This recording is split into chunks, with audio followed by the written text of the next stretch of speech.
Day 18. How to summarize books quickly and effectively using mind mapping. In the age of information overload, it's not just about reading more, it's about understanding and retaining what you read. Many students and self-learners struggle with summarizing long books or complex ideas in a way that's both clear and memorable. That's where mind mapping comes in, a powerful visual tool that helps you organize information, connect key ideas, and recall details more easily. Mind mapping is especially useful for summarizing books because it mimics the way your brain naturally works, by making associations, linking ideas, and thinking non-linearly. Rather than listing points in paragraphs, mind maps use keywords, branches, and visuals to create a dynamic overview of what you've read. 1. What is mind mapping? Mind mapping is a visual learning technique that helps you organize and structure information in a way that reflects how the brain naturally processes ideas, through associations, connections, and patterns. Instead of listing ideas in a linear format like traditional note-taking, a mind map begins with a central idea placed in the middle of the page. From there, you draw branches that represent major themes, categories, or sections related to the main topic. These branches then divide into smaller sub-branches that hold supporting information, examples, or specific details. The result is a tree-like diagram that presents information in a clear, connected, and visually stimulating way. This method not only helps learners see the relationships between different pieces of information, but also encourages creativity, memory retention, and critical thinking. What makes mind mapping unique is that it uses keywords rather than long sentences, and often incorporates colors, icons, or small drawings to make the content more engaging and easier to remember. Because it is non-linear, mind mapping allows you to explore ideas freely and flexibly, adding or reorganizing thoughts without having to rewrite everything. In short, mind mapping is not just a way to take notes, it's a strategy for clarifying complex information, summarizing content efficiently, and activating deeper levels of understanding. It can be applied to a wide range of tasks such as summarizing books, planning essays, brainstorming ideas, reviewing for exams, or preparing presentations. 2. Why mind mapping helps you learn faster. Mind mapping is a powerful learning tool because it aligns with how our brains naturally process and store information, through connections, associations, and visuals. Traditional note-taking often encourages passive learning.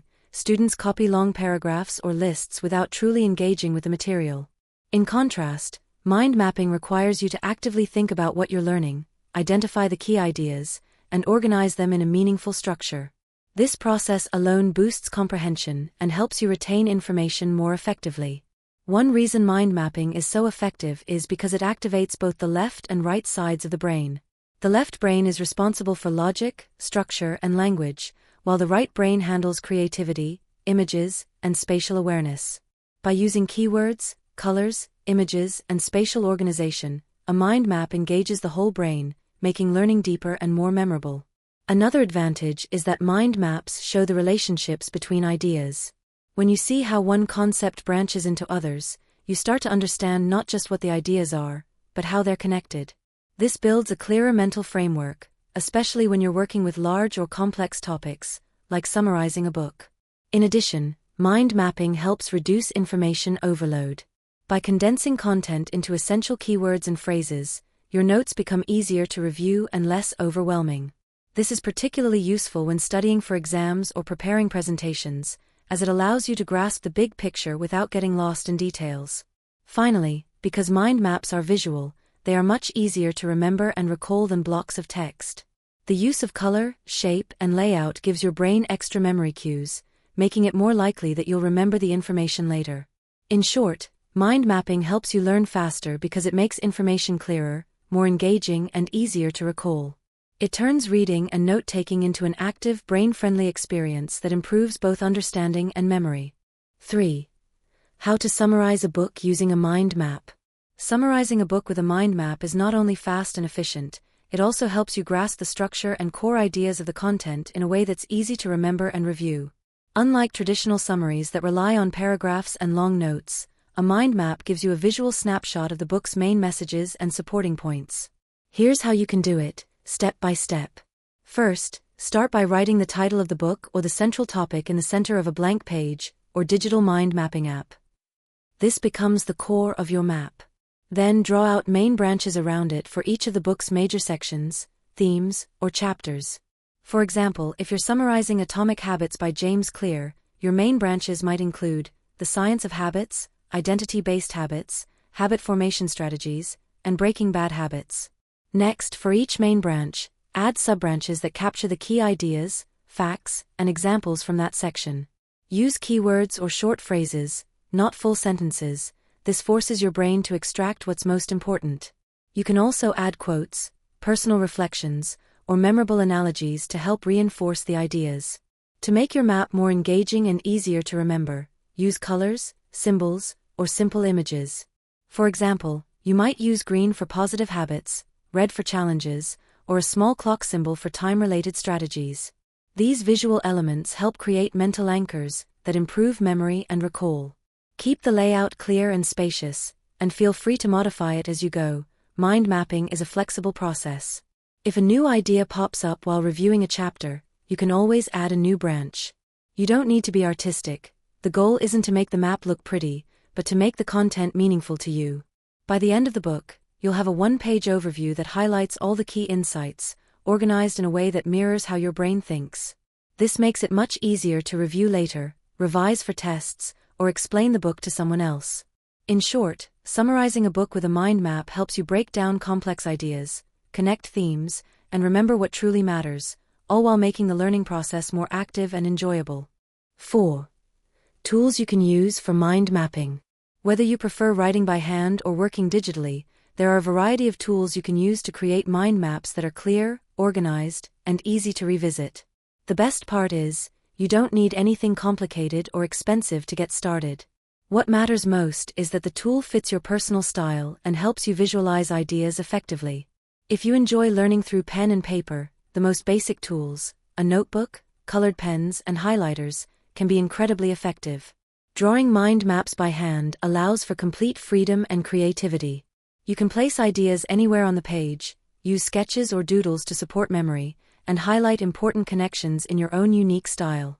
Many students prefer this method because it feels more personal and helps strengthen the connection between hand movement and memory retention.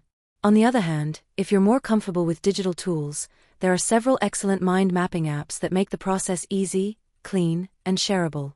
Popular platforms like Xmind, MindMeister, Coggle, and Miro offer user-friendly interfaces with features like drag-and-drop branches, color-coded nodes, icons, and even collaboration options, great for group projects or sharing study notes with classmates. These apps are especially helpful when summarizing long books or complex content because you can zoom in and out, rearrange branches, and keep your maps neat and expandable over time. For students who already use digital organization tools like Notion, integrating mind maps with databases and notes is also possible. Some people use Excalidraw, a freehand drawing plugin, inside Notion, or combine visual mind maps with structured outlines and to-do lists. This gives you the best of both worlds, visual learning with practical planning. Ultimately, the right tool is the one you'll use consistently and enjoy working with. If you're new to mind mapping, try starting with pen and paper for a few sessions to understand the flow, then experiment with digital apps to see which format suits your workflow best. In summary, whether analog or digital, the tools you choose for mind mapping should help you organize information clearly, visualize connections, and make the review process easier and more engaging. 5. When and where to use mind mapping. Mind mapping is a versatile technique that can be used in a wide range of learning situations, not just for summarizing books. One of the best times to use mind mapping is after finishing a chapter or a full book, when you want to condense and visualize the key takeaways. It's also incredibly useful for exam preparation, as it allows you to organize large amounts of information quickly and see how different ideas are connected, which is essential for subjects like history, science, or literature. Students can use mind maps to plan essays or research papers, laying out arguments, supporting evidence, and counterpoints before writing. During lectures or online classes, mind mapping helps with note-taking in real time, encouraging active listening and quick idea organization. Beyond academics, mind maps are helpful for brainstorming creative projects, planning presentations, or even organizing your personal goals and self-study plans. Because mind mapping works with both structured and unstructured content, you can use it in almost any learning context where you need to understand, organize, and remember information more effectively. Whether you're reviewing a textbook, preparing for a test, or breaking down a complex idea, mind maps provide a clear visual framework that helps you think better and learn faster. Mind mapping is more than just a study technique, it's a powerful way to turn complex information into clear, visual, and memorable knowledge. By organizing ideas around a central topic and using branches, colors, and keywords, mind maps help you understand, connect, and recall information more effectively than traditional note-taking. Whether you're summarizing a book, preparing for an exam, or brainstorming a project, mind mapping encourages active engagement and makes learning both faster and more enjoyable. With just a pen and paper, or a simple digital tool, you can transform the way you absorb and retain information. Try mind mapping with your next book or study session, and you may be surprised at how much easier it becomes to see the big picture, remember key points, and express your ideas with clarity.